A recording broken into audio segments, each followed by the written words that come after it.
tem esclerose múltipla e não sabe como falar para as pessoas que você gosta, que você ama, então fica aqui que a gente já vai conversar sobre. Olá, meu nome é Rafael, esse é o segundo vídeo do canal.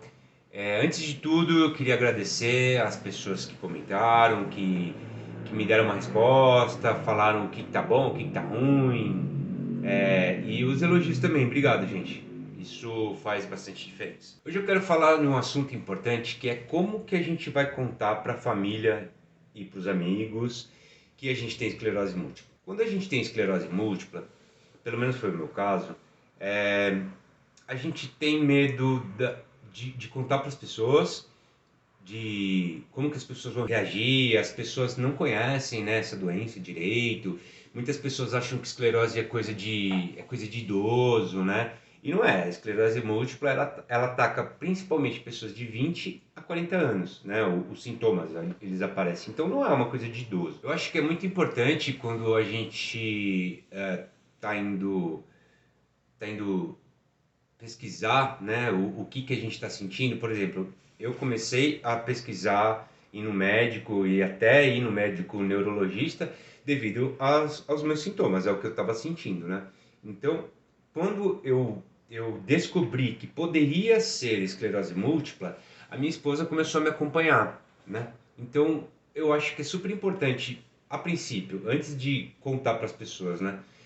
Quando a gente percebe que a gente está chegando num possível diagnóstico, eu acho que é interessante a gente pegar um amigo de confiança, a esposa, mãe, pai, alguém que seja mais calmo, né?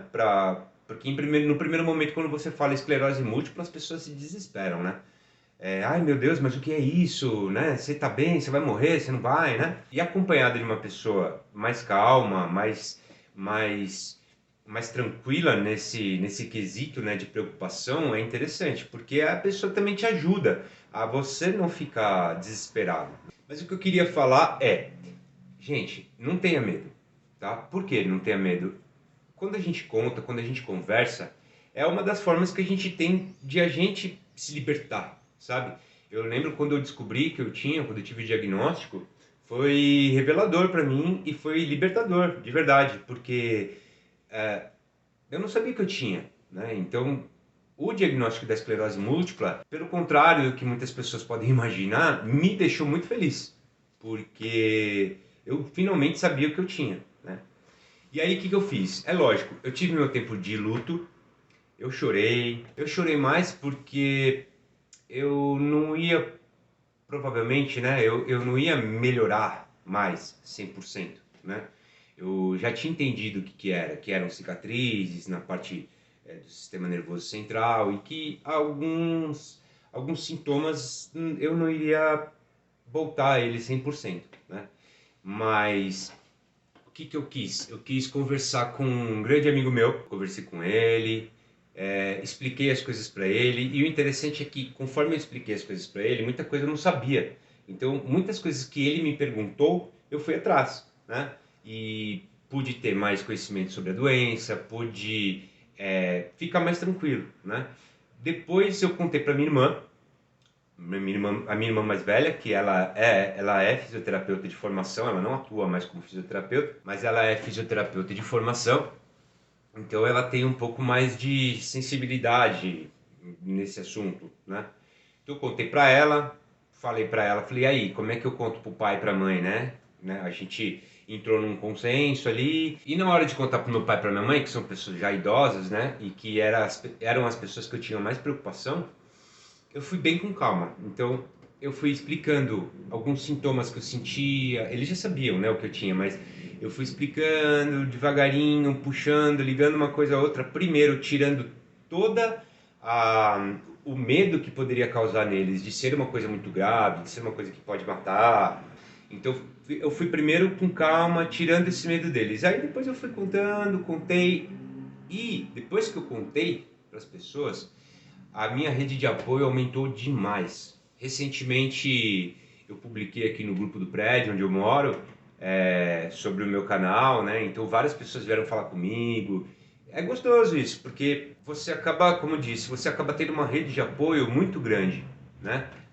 acaba ajudando muito a gente nesse enfrentamento, né, dessa doença, que não é fácil, gente. Não é fácil. Ela não mata, tá? Mas é chata, né? Outra coisa também que é interessante é a gente falar que a esclerose, que ela não é uma doença contagiosa, que ela não é uma doença fatal, que ela não é uma doença incapacitante, né? Ela provoca algumas dificuldades, mas ela não é incapacitante, a não ser que a gente não trate e tal. Como eu disse no vídeo anterior, a gente vai tendo cada vez mais sequelas, né? Cada vez mais partes do cérebro, da medula, que vão ficando danificadas. Então, se a gente não trata, uma hora vai acumular tantos sintomas que, né? Não que a gente vai ficar incapacitado, mas vai ser difícil de a gente fazer as coisas normalmente. Aí depois que eu contei para esse meu amigo e para minha família, aí eu contei para todo mundo, né? E muitas pessoas vieram me perguntar o que que era, muitas pessoas ficaram preocupadas, muitas pessoas nem ligaram. A gente tem que estar preparado para isso também. Que às vezes as pessoas, a gente vai falar com alguém e a pessoa nem chance, sabe? Vai, enfim, agir com indiferença. Não com indiferença de que é o nosso mal, mas que a pessoa, sei lá, às vezes ela não tem essa sensibilidade, né? Então, assim, a gente tem que estar preparado pelas nossas, o que que a gente espera, né? As nossas expectativas. A gente tem que segurar as nossas expectativas com as pessoas. E como que faz para contar no trabalho? Bom, eu tive um caso diferente, né? Eu já estou em processo de mudança de profissão, né? Eu estou partindo agora para o marketing digital, já faz um tempo já. Mas atualmente eu trabalho com meu pai. É uma coisa bem mais fácil do que a maioria, né? A maioria é emprego CLT e tal. Então, como falar no trabalho, né? Eu acho que o ideal é você falar com alguma pessoa de liderança, né? Mas que seja alguma pessoa de liderança que seja um pouco mais sensível, que seja um pouco mais, é, no vulgo, assim, não que a pessoa seja bruta, sabe? Aquele chefe mais gente boa. Por quê? Provavelmente você vai precisar de um tempo aí, de algum tempo para sua própria cabeça, né? Porque a gente precisa ver, logo depois, né, que a gente sabe o que a gente tem, a gente precisa ver a questão do remédio que a gente vai tomar, a gente precisa ver a questão de nutricionista, porque tem um protocolo de nutrição para ser seguido, a gente tem que ver terapia psicológica, é importante, a gente vai ter que correr atrás de um monte de coisa, atrás de bilhete único, atrás de cartão de estacionamento, de deficiente. Então, às vezes seria interessante para quem pode, né, ter um tempinho aí, tipo, sei lá, tirar umas férias, né, para poder resolver e com calma resolver só isso, né, e ficar focado nisso. Como eu disse, eu tenho a vantagem de trabalhar com meu pai. Agora, você tem o diagnóstico. Decidiu contar? Aí eu tenho umas dicas para dar para você. Quando você for contar, procura a hora correta e o lugar correto para falar, né? Você não vai chegar para a pessoa às vezes, sei lá, acabou de bater o carro, a pessoa chegou, sei lá, vai, sua mãe, seu primo, não sei. Acabou de bater o carro, chega em casa estressado, você vai lá e conta. Não, é uma coisa de cada vez, né? Porque senão as pessoas não estarão abertas para poder captar, entender e poder ajudar a gente no jeito que a gente precisa. Outra coisa é você se preparar emocionalmente e informacionalmente, se informar, né? Cientificamente mesmo, para poder não falar, para você não falar besteira para quem você vai estar informando, e emocionalmente também, porque dependendo de quem você vai falar, a ligação emocional entre você e a pessoa, né? Às vezes a pessoa, com a preocupação dela, pode deixar preocupado que é uma coisa que você não está. Por mais que a gente pesquise academicamente não, por mais que a gente procure artigos científicos, né? Coisas científicas para a gente poder se basear, é muito importante a gente manter uma linguagem informal. Informal acho que é a palavra correta. Por quê? Porque não adianta, a gente às vezes está pesquisando, a gente pesquisa, a gente decora palavras que são difíceis de falar, palavras que tipo, a gente fala para a pessoa, o que é isso, né? Então é interessante a gente conseguir trocar essas palavras, né? Palavras que são muito difíceis, formas de falar que são muito difíceis para as pessoas, a gente ir adaptando a informação para cada receptor. Outra coisa é ter paciência, né, com a pessoa que a gente está falando, porque às vezes a pessoa vai ter muita dúvida, às vezes a pessoa não vai, por exemplo, no caso da minha mãe, ela não entendeu direto, assim, na primeira hora o que que era, né? Então tem que ir com calma, não pode ficar nervoso. Às vezes a gente fica nervoso também, a esclerose, ela deixa a gente mais ansioso, ela deixa a gente mais deprimido.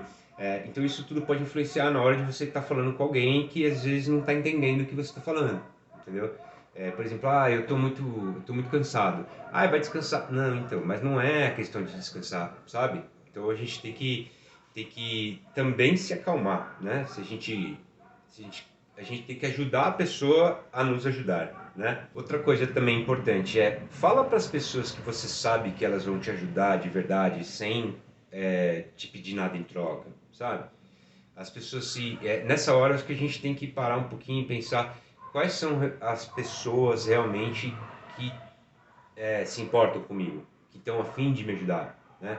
Porque às vezes você vai falar para uma pessoa, como eu disse anteriormente, você vai falar para uma pessoa que não vai fazer, sabe? Então, dê preferência, pelo menos nesse primeiro momento, contar para as pessoas que você mais gosta, que estão mais próximas de você, que vão se sensibilizar melhor com você. E aí, quando a gente contar, é importante também a gente dar tempo ao tempo para as pessoas, para assimilar. Tem pessoa que vai ficar triste, tem pessoa que vai chorar, tem pessoa que vai te zoar, por exemplo. Alguns amigos meus a gente acaba brincando, né? Tipo, eu lembrei muito do filme do Stephen Hawking, que ele tem a Ella, né? Que é a outra esclerose, que é totalmente diferente. E no momento ele pergunta pro médico, né? In the brain. E o cérebro, né? Como é que fica o cérebro? Aí o cara fala, não, o cérebro tá beleza. Aí eu brinquei com meus amigos que eu ia chegar no neurologista e falar, in the brain. Aí o neurologista ia falar pra mim, cara, então o seu problema tá no cérebro, entendeu? Mas é legal, assim, é importante a gente ter uma leveza no assunto, porque não adianta, você já tem, né? Pra quem tem, você já tem a doença, né? Então, o que que adianta? A gente tem que levar da melhor maneira possível, da forma mais leve possível, né? Porque senão a gente também fica louco. E também, sempre manter um canal de comunicação direta com algumas pessoas. No meu caso, eu sou casado, eu moro com a minha esposa e é a pessoa que mais me ajuda, né? Tirando isso, tem a minha irmã, que é uma pessoa que entende mais sobre a parte médica, né, talvez. Enfim, que toda vez que eu vou, hoje eu passei em consulta, hoje eu tomei um remédio, hoje eu tomei vitamina B12, hoje eu fiz não sei o quê. E aí eu falo para ela, fala com o pai, com a mãe aí, tá, porque ela tem um jeito diferente também para falar, né? Então ela, como sendo da parte de saúde, às vezes tem um jeitinho diferente para falar com as pessoas. Então, com a minha família, eu mantenho o canal com a minha irmã. E aqui em casa, com a minha esposa direto, né? Com a minha filha também, minha filha, meu filho. Meu filho é mais novo, ele não, né? Mas a minha filha ficou muito preocupada e ela não demonstra, né? Ela falou uma vez para mim, quando você estava conversando comigo outro dia no telefone, eu estava chorando e tal, mas eu não sabia, né? Então é a importância de a gente explicar tudo bonitinho, direitinho, para acalmar as pessoas também, porque quem gosta da gente fica preocupado tanto quanto a gente. Para concluir o vídeo, eu acho assim, cada pessoa na hora de decidir falar, cada pessoa com esclerose, né, ela tem que respeitar o seu tempo também, né? Não precisa falar no primeiro momento, esteja preparado para as diversas reações das pessoas. Se você demorar para contar, pode ser que alguém chegue para você e fale, poxa, mas você demorou pra caramba para contar. O que importa agora é você. Até você assimilar tudo e tal, o que importa é você, porque você não pode ficar louco, entendeu? Você tem que segurar as pontas, é você que está sofrendo as coisas, é você que está sentindo tudo, né? Então é você que tem que segurar as pontas. Então nada melhor do que você ter o seu tempo para poder contar, para poder explicar e para poder falar para as pessoas. É muito importante também a gente buscar apoio em outros meios, né, com outras formas. Por exemplo, tem o AMI, que é Amigos Múltiplos pela Esclerose. É uma ONG que eles têm toda uma rede de apoio para as pessoas que têm esclerose múltipla. E a ABEM também, né, Associação Brasileira de Esclerose Múltipla. E aí é interessante, por exemplo, no site da ABEM, você consegue, sabe, e pela internet também, saber os seus direitos, né, como deficiente físico. Eu vou fazer um vídeo ainda falando sobre os direitos de deficientes físicos, os direitos de quem tem esclerose múltipla. Tem direitos básicos, são transporte gratuito, sentar no banco preferencial, passar na frente da fila. É igual um deficiente físico, né? Eu tenho dois CIDs, eu tenho o G35, que é da esclerose múltipla, e tenho o G81.9, que é Ah, é um não sei o que plasia, tipo, é de rigidez na perna. E para terminar o vídeo, eu queria dizer muito obrigado a todos. Obrigado por me ouvirem, porque eu contei para vocês também. Eu me senti à vontade de contar para vocês, para poder tentar ajudar as pessoas que têm, as pessoas que têm um pouco mais de vergonha, as pessoas que não têm uma rede de apoio tão grande. Obrigado por vocês me escutarem, comentarem e me desejarem boas vibrações. Bom, espero que vocês tenham gostado, espero que vocês tenham aprendido alguma coisa, espero que tenha sido útil para vocês. Não se esquecem de curtir, compartilhar, comenta aqui embaixo se você tem esclerose, se você conhece alguém que tem esclerose, compartilha esse vídeo com alguém que você sabe que vai, para alguém que sabe que vai ser útil. E é isso, não se esqueça de se inscrever no canal se você ainda não é inscrito e ativa o sininho para receber as notificações de vídeos novos. Valeu, gente. Força sempre.